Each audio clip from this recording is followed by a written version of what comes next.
Travis Holbrook. I'm here with OAS. This is my bike check. First off, called butter frame.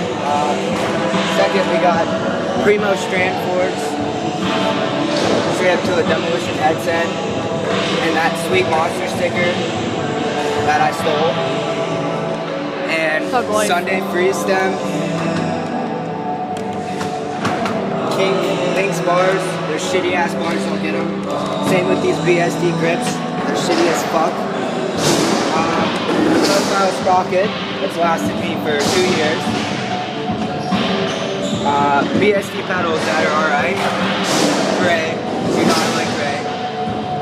Fiend seat, Garrett Reynolds, it's the best seat in the world.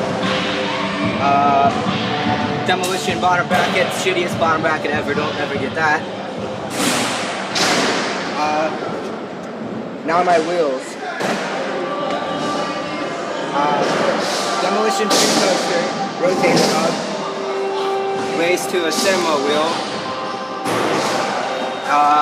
Stolen Talon cranks, they're alright.